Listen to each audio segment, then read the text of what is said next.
Hey, what is up guys? This is Josh the Gamer here coming at you with a brand new video, and in this video we are going to be continuing on our game development tutorials in Quorum by learning about rotation and scaling of 3D objects.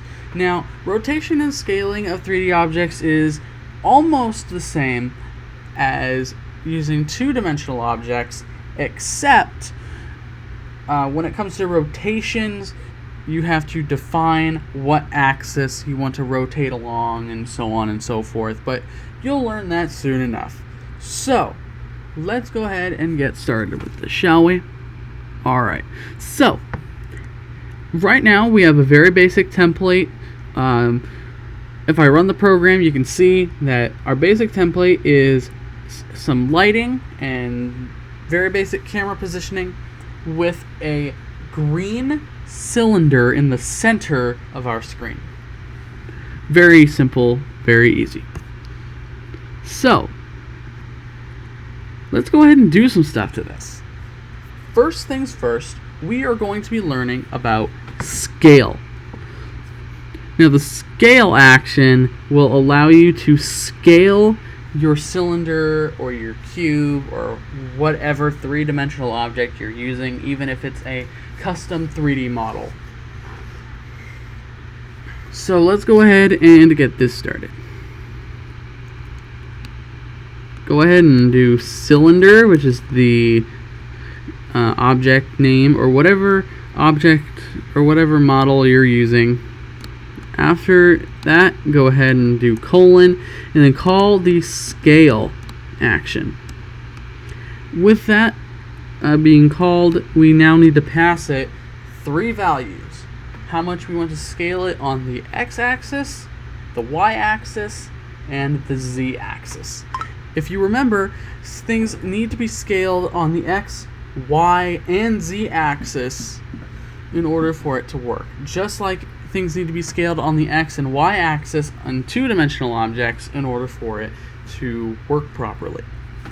So, let's go ahead and do a 2 times scale on the x, 2 on the y, and 2 on the z. Go ahead and save that and run your code. Now, as you can see, the Quorum game engine has scaled our object to be twice its original size. You can also pass decimal values in here as well. So, if we go ahead and do 0.5 on the x, 0.5 on the y, and 0.5 on the z, we're going to go ahead and save that. This should make it half of its original size. And sure enough, it does. As you can see here, we now have a significantly smaller cylinder in the center of our screen compared to what it was originally. So, you don't need to have the same value in each of these parameters either. You can scale them to any degree you want. So let's say we want twice on the, we want 0.5 on the x. We want twice on the y, and then 0.5 on the z. We can go ahead and save that and run it, and now our cylinder is twice the height of its original, but it's also half the size it was on the x and the z axes. That is how you can very easily make a taller or shorter version of your model without needing to do any behind the scenes major remodeling of like your custom models and so on.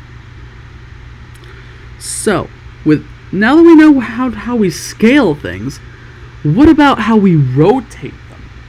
Well, that's actually very easy too. So go ahead and use your cylinder object or your model object of whatever it is that you're using, and then we're going to call the rotate method. Now this takes this doesn't take 6 parameters. This takes 4 different parameters. This takes this takes what value you need to rotate it with. 0 for no, 1 for yes, and then how many degrees you want to rotate the object. So in this case, let's go ahead and rotate it on the x-axis. So 1 for the first parameter, 0, and then 0 for the x and y. Now we pass it how much we want to rotate it in terms of degrees. So we're going to say 90 degrees. Go ahead and save it, and then run it. And as you can see here, it is now rotated as we expected it to be. So, if we go ahead and go into our little rotate action here, you can see our rotate takes an X, Y, and Z. So you can define whether you want it to be rotated on the X, the Y, or the Z.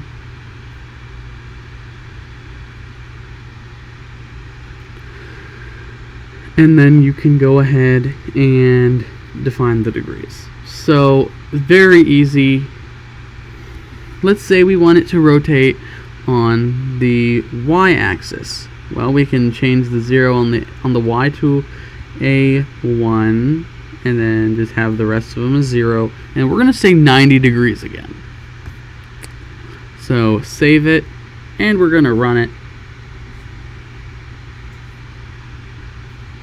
Nothing really happened.